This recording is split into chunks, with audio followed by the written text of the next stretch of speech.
उसने कहा कल रात से मेरी माँ एतकाफ में बैठी है। मैं आधे घंटे तक अकेला रहा। फिर मैंने सोचा मेरे ऊपर कितनी बड़ी जिम्मेदारी है, कितना बड़ा काम मेरे हिस्से में है। क्या ये कम था? 12वीं क्लास में मुख्तियार फेल हुआ था कि मुख्तियार इस इलाके का सबसे कमजोर शिमला गांव के अपने साथी को फोन किया कि कल हम कैथवाड़ा आ रहे हैं, मैं चाहता हूं कि आप वहां रहे, हमसे मुलाकात हो जाए। तो उस साथी का जवाब सुनिए। उस साथी ने जो पलट कर जवाब दिया, उसने कहा मुख्तियार भाई मेरी माँ कल रात से एतकाफ में बैठी है, आपके लिए ये ताकत है हमारी, ये ताकत है मुख्तियार की। उस साथी का जवाब सुनकर मेरी आंखें भर आई। उसने कहा कल रात से मेरी माँ एतकाफ में बैठी है और जब तक ये काम मुकम्मल नहीं हो जाता वो एतकाफ में बैठी रहेगी। ये ताकत है इस आंदोलन की, इस क्रांति। मेरी आंखें भर आई। मैं आधे घंटे तक अकेला तन्हाई में, मेरे बच्चे थे मेरे साथ, मैंने उनसे कहा थोड़ा समय दो मुझे। मैं आधे घंटे तक अकेला रहा। फिर मैंने सोचा मेरे ऊपर कितनी बड़ी जिम्मेदारी है, कितना बड़ा काम मेरे हिस्से में है। क्या ये कम था? क्या ये कम था कि उलमा हज़रात ने मुझ पर भरोसा जताया? लेकिन मैं हैरत में हूँ इन दुआओं को और इन मोहब्बतों को देखकर। इन दुआओं और मोहब्बतों को देखकर मैं हैरत में हूँ कि मेरे ऊपर कितनी बड़ी जिम्मेदारी इस इलाके की, कितनी बड़ी आशाएं उम्मीदें मुझसे लोगों की हैं। साथियों, फिर मैं खुद को जब टटोलता हूँ, खुद से जब सवाल पूछता हूँ कि क्या वजह है ऐसी मुख्तियार जिससे हर व्यक्ति का भरोसा मुझ पर जम गया है। जिस इलाके में लोग ये कहते थे कि यहाँ तो टिकट को वोट पड़ते हैं, आज उस इलाके का बच्चा पुकार कर कहता है हम नहीं जानते टिकट को, हम मुख्तियार को जानते हैं। जब अमरूका से चला तो वो हाथी वाला भाई जो हाथी चला रहा है, तो एक साथी ने मुझे पानी की बोतल लपकाई और बोतल लपका कर कहा कि मुख्तियार भाई प्यास लग रही होगी, पानी पी लो। सच बात यह है, मुझे प्यास लगी थी, लेकिन रास्ते में कोई दुकान नहीं थी तो मैं किसी साथी से कह भी नहीं पाया। राह में जब हम पहुंचे तो उस साथी ने मुझे बोतल लपकाई। बोतल जैसे ही उसने मुझे लपकाई तो बोतल मेरे हाथ में आते ही सबसे पहले ख्याल मेरे अंदर ये आया कि ये जो भाई आगे बैठा है, जो हाथी चला रहा है, इसको भी तो प्यास लगी होगी। तो मैंने सबसे पहले बोतल उसको दी। उसके बाद मैंने उससे कहा कि भाई तू पानी पी, तुझे प्यास लगी होगी। उसने मेरे हाथ से बोतल लेकर पानी पिया। उसके बाद उसने मुझे लौटाई बोतल। मुझे खुशी हुई कि मैं इस तरह लोगों को समझता हूँ, लोगों की जरूरतों का ध्यान रखता हूँ। मुझे इसलिए लगता है, मुझे इसलिए महसूस होता है कि शायद इसीलिए लोग मोहब्बत करते हैं तुमसे, इसीलिए शायद लोग तुमको चाहते हैं। साथियों, आपको इस भरे मजमे पर यकीन दिलाता हूँ, जिस तरह मैंने हाथी वाले की बात आपको बताई, उसी तरह मेरे एक बेटी है, उसका ध्यान रखने से पहले मैं आपके बच्चों का ध्यान रखूंगा, ये वादा करके जा रहा हूँ। ये पीड़ा, ये बुढ़नी है। शायद इस उम्र में, जिस उम्र में आदमी ये सोचता है कि मेरे पास तो बड़े पैसे आ गए तो मैं ऐसा आराम की जिंदगी गुजारूं, मैं ऐसा आराम में इस जिंदगी को गुजारूं, लेकिन उस उम्र में मैं ये सोचता हूं कि मेरा एक एक पैसा इस कौम के नौजवानों की पढ़ाई में लग जाए। शायद इसीलिए मुझसे मोहब्बत करते हैं इस इलाके के लोग। बहुत लोग मेरी जिंदगी को नहीं जानते, बहुत लोगों को नहीं पता कि मैं किस तरह की सोच के साथ आगे बढ़ा। आपको इसलिए बता रहा हूँ, आपने जो मुझे चुना है, आपका यकीन मजबूत अगर मुझ पर रहा तो दुनिया की कोई ताकत, दुनिया की कोई मुश्किल और रुकावट आपके और मेरे रास्ते में नहीं आ सकती। मेरे और आपके जिम्मे हिस्से में बहुत बड़ी जिम्मेदारी है। इसलिए आपका यकीन, आपका एतमाद मुझ पर पुख्ता होना बहुत जरूरी है। मैं जब सीए बना था उस समय मैंने चुनाव लड़ने की नहीं सोची थी। उस समय मीडिया के साथियों ने आकर मुझसे पूछा था, मुख्तार सीए बन गए, बहुत बड़ा मकाम, बहुत बड़ी डिग्री हासिल कर ली, इसके बाद क्या चाहते हो, इसके बाद क्या सपने हैं? मैंने उसको पलट कर उस दिन कहा, जिस दिन इस माइक के सामने बोलते मेरी जबान लड़खड़ाती थी, इस माइक से उस दिन मुझे डर लगता था। उस दिन भी मैंने उससे यही बात कही, मेरा ख्वाब ये है, मेरा सपना ये है, पूरी दुनिया में जब अच्छी शिक्षा व्यवस्थाओं की बात हो, अच्छी शिक्षा की बात हो, तो मेरे इलाके का भी उसमें नाम आए। ये सपना है, ये ख्वाब है मेरा।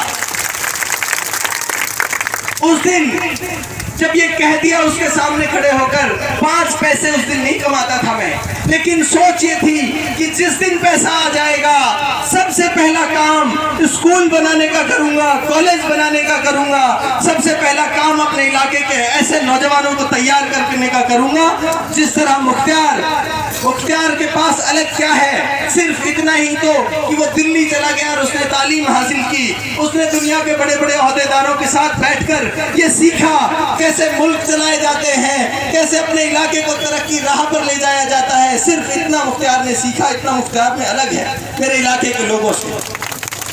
और मुझे कभी हिचकिचाहट नहीं होती अपनी कमी बताने में भी। 12वीं क्लास में मुख्तियार फेल हुआ था, इसलिए बता रहा हूँ आपको कि मुख्तियार इस इलाके का सबसे कमजोर स्टूडेंट है। अगर मुख्तियार ये कर सकता है, इलाके का बच्चा मुझसे बड़ा काम कर सकता है, इलाके का बच्चा मुझसे बड़ा काम कर सकता है। लेकिन जरूरत है तो वो इसकी है कि इनको सही रास्ते पर, सही लाइन पर इनको चलाया जाए। उस दिन फिर मैंने तय किया कि अगर मेरे पास असबाब आए, रिसोर्सेज आए, तो मैं मेरे इलाके के लोगों के लिए शिक्षा की व्यवस्थाएं बेहतर करने का काम करूंगा। और उसमें मेरे परिवार के, मेरे गांव के लोग भी मौजूद हैं, वो गवाह हैं इस बात के कि मेरे पास जो घर मेरे सीए बनने के पहले था, आज भी मेरे पास वही घर है जो मेरे वालिद साहब ने बनाया मेरी शादी से पहले। उसके बाद से 1 पैसा आज तक सीढ़ियों में मार्बल नहीं लगा हुआ है। कोई फर्क नहीं पड़ता इससे कि मैंने उसमें मार्बल लगा है कि नहीं लगा। फर्क इस बात से पड़ता है कि मेरा एक पैसा इस इलाके को और इस कौम को और 36 बिरादरी के लोगों को ताकतवर और मजबूत बनाने में लग जाए, ये सोच है मेरी। अब साथियों, ये बताया मैंने इसलिए ताकि मेरी सोच, मेरा नजरिया, मेरा जहन आपको पता रहे कि मुख्तियार लड़ाई किस चीज की लड़ रहा है। मुख्तियार लड़ाई सिर्फ इस बात की लड़ रहा है, कैसी बेबसी है, कैसी उलझन में पड़े हैं। हम जिस आदमी को चुनते हैं रहनुमा, वही आदमी हम पर जुल्म करे और उसके खिलाफ नहीं बोल पाए, कैसी बेबसी है। इसलिए नौजवानों के साथ बैठकर, इलाके के उन पढ़े लिखे जहनों के साथ बैठकर, जिन जहनों के बारे में लोग कहते हैं किसी भी समाज, किसी भी इलाके और मुल्क की सबसे बड़ी ताकत उसके जहन है, उसके वो पढ़े लिखे दिमाग हैं, जो अच्छे पढ़े लिखे लोग हैं, उन जहनों के साथ बैठकर हमने तय किया कि इस लड़ाई को आमने सामने से लड़ना पड़ेगा, तब इस इलाके का भला हो सकता है। फिर हमने तय किया कि ठीक है, आमने सामने लड़ेंगे बिना इस बात की चिंता करे। शुरुआत में मुझसे बहुत लोग आके ये कहते थे, स्कूल चलाते हो, कॉलेज चलाते हो इस इलाके में, तुम्हारा कॉलेज बंद करवा देगी। बहुत लोग आ गए तुम्हारे जैसे और चले गए, तुम्हें बर्बाद कर देगी। मैंने कहा उस दिन भी पलटकर, कल के कल जाकर उससे कहो बिल्डोजर लाकर गिरा दे मेरा कॉलेज। मैं इस इलाके की आवाज और इस इलाके की बात कहता नहीं रुकूंगा। लेकिन मुबारकबाद देता हूं उन तमाम नौजवानों को जिन्होंने मेरा हिम्मत और हौसला नहीं टूटने दिया। हमारे ऊपर मुकदमा कराया, किस चीज का मुकदमा कराया साथियों? 5000 की लूट और चोरी का मुकदमा करवाया मुख्तियार अहमद के ऊपर, जो इस इलाके से चुनाव लड़ रहा है। और उसमें साजिश देखिए, मुख्तियार को कैसे दबाया जाएगा, उसमें साजिश देखिए।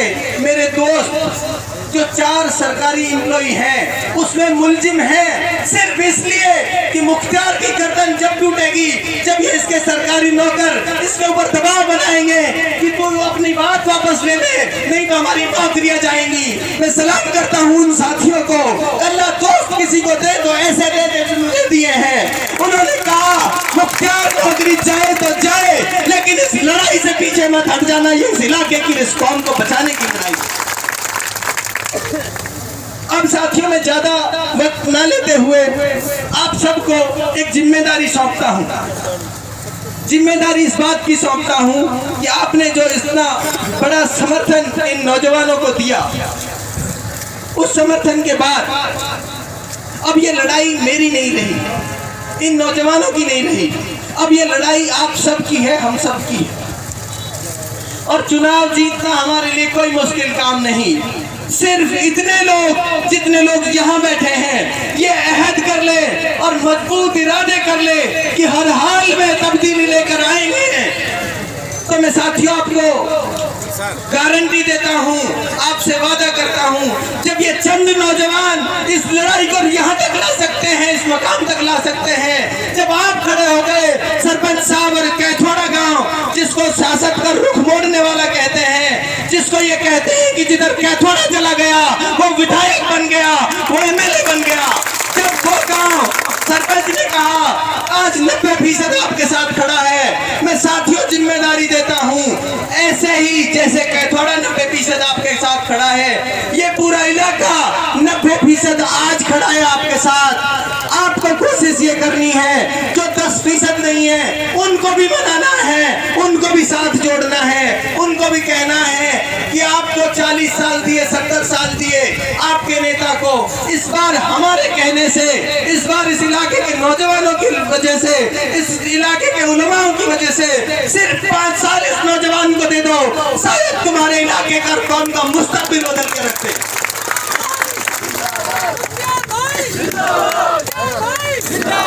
साथियों, बहुत लोग आएंगे, कोई कहेगा वो फला जीत जाएगा, फला हार जाएगा, लेकिन मजबूत इरादों पर जो डटे रहे वही लोग दुनिया में कामयाब हुए हैं। हाथ उठाकर एक एक आदमी दोनों हाथ उठाकर मीडिया के साथियों के सामने इस इलाके के जिम्मेदारान को बताएं कौन कौन इस लड़ाई में आप सब इन नौजवानों के साथ खड़े हैं। हाथ उठाकर एक बार जोरदार नारा जो दिल्ली तक पहुंचे, इंकलाब जिंदाबाद, इंकलाब जिंदाबाद, इंकलाब जिंदाबाद। साथियों, अब आपको जिम्मेदारी इन नौजवानों की तरफ से मैं देकर जा रहा हूं। आज से और अभी से हमारा चुनाव शुरू है, जब हम किसी टिकट का इंतजार नहीं कर रहे, जब हम इस इलाके को बचाने की लड़ाई लड़ रहे हैं, हमारा चुनाव आज से और अभी से शुरू है।